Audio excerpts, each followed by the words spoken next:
sendiri, nggak pernah menyusahkan orang tua, nggak pernah, minta yang aneh-aneh sama orang tuanya. Dia juga orang yang ini kok, tanggung jawab gitu. Orangnya juga sangat konsisten, nggak pernah yang ngelakuin hal tuh setengah-setengah, selalu, dia tuh orangnya kerja keras. Pada gangguan bipolar ini ada episode tenang. Jadi episode tenang ini, sangat mungkin bahwa dokter pun, psikiater pun kalau memeriksa pada episode tenang, itu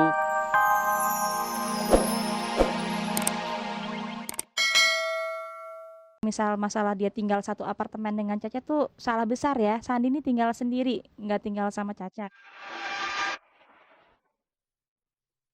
Benarkah jika perubahan psikologis Marsyanda akibat pengaruh dari manajer barunya? Dan benarkah jika antara Marsyanda dan sang manajer memiliki kedekatan secara emosional? Apa yang membuat Pipik Dian Irawati enggan mengajak pulang keempat anak-anaknya dan justru berniat menjual rumahnya? Dan seperti apa kebenaran kabar soal Asmiranda yang telah menjual rumahnya karena Jonas Rifano tengah terlilit hutang? Pelaku ini siapa? Keluarga Sano toh? Oke.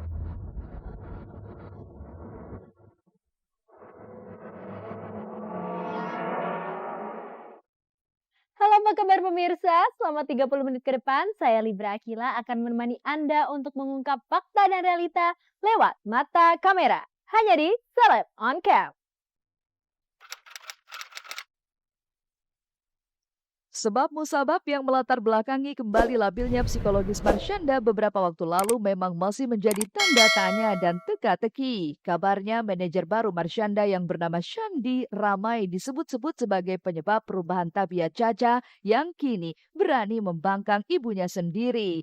Dan tidak hanya itu saja, Shandi juga disebut-sebut menjadi orang di belakang keputusan Marsyanda meninggalkan hijabnya. Lantas seperti apa adik kandung Shandi, Wiwit, saat mengetahui kabar tersebut? Benarkah ia dibuat kaget dan merasa tak terima dengan semua tudingan yang ditujukan kepada kakaknya? Kaget ya, kenapa kok saya merasa itu kakak saya dan masa iya kakak saya mempengaruhi Marsyanda sampai melakukan hal di luar dugaan untuk yang masalah kayak untuk melawan ibunya, itu juga enggak.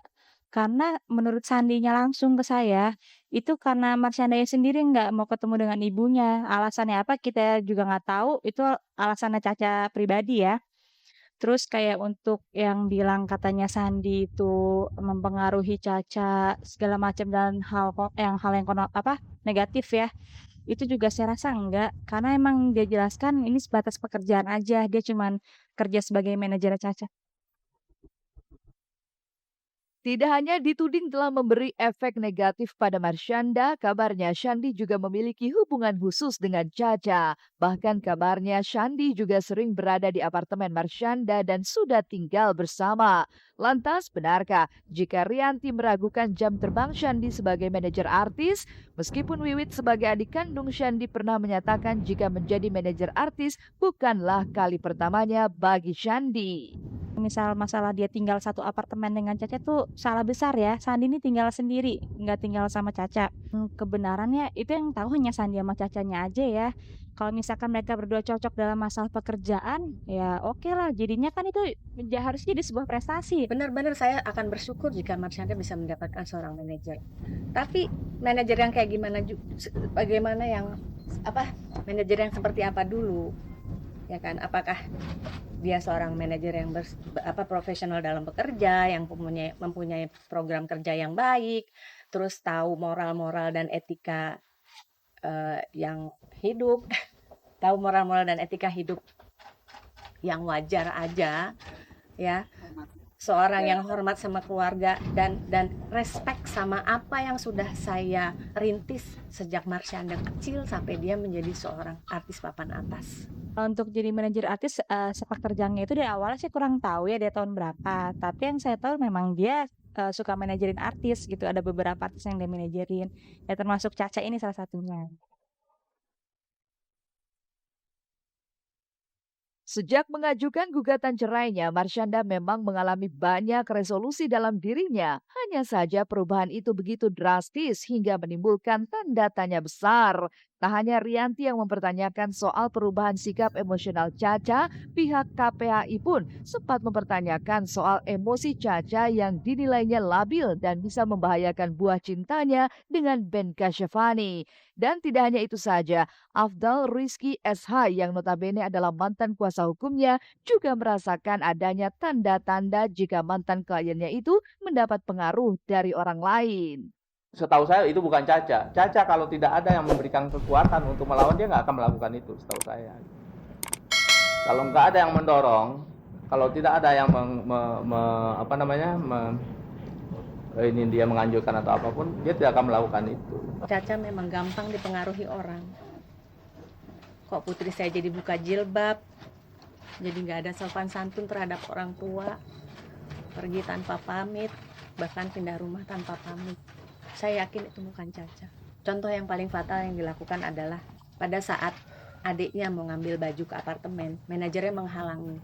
Dia melapor kepada pengelola apartemen bahwa dia terganggu privasinya. Tahu sebenarnya kayak apa Sandi itu menangani Caca hanya sebatas pekerjaan aja gitu. Jadi jangan sampai orang-orang menganggap ini semua karena pengaruh Sandi. Justru yang bilang karena pengaruh Sandi ini tuh semua statement dari ibunya Marsyandanya sendiri ya.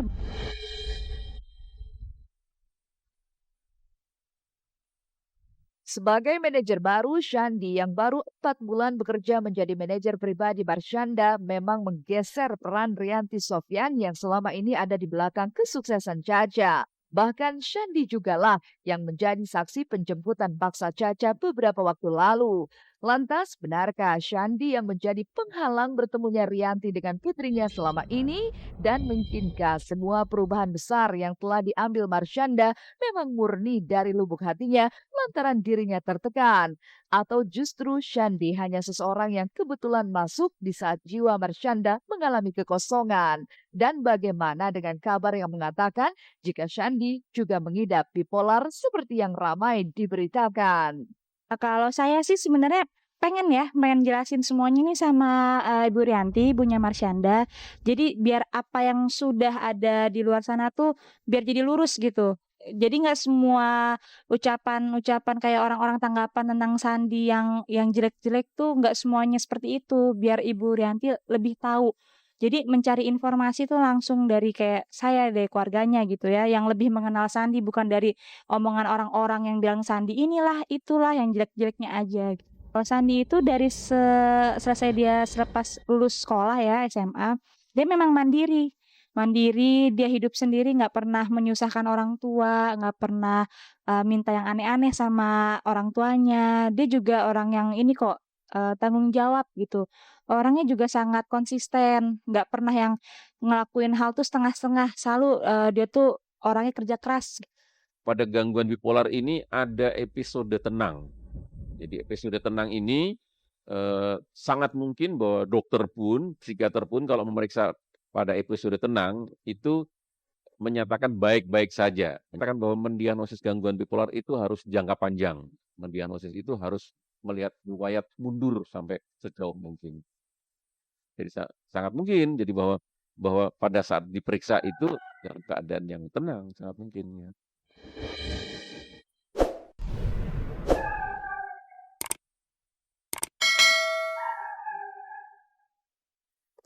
Bekas perkara kebakaran rumahnya sudah dilimpahkan ke pihak kejaksaan. Lantas apa yang membuat Pipik Dian Irawati enggan kembali ke rumah dan justru berniat untuk menjualnya? Dan seperti apa kebenaran kabar soal Jonas Rifano yang tengah terlilit hutang hingga harus menjual rumahnya di kawasan Cibubur, Jakarta Timur?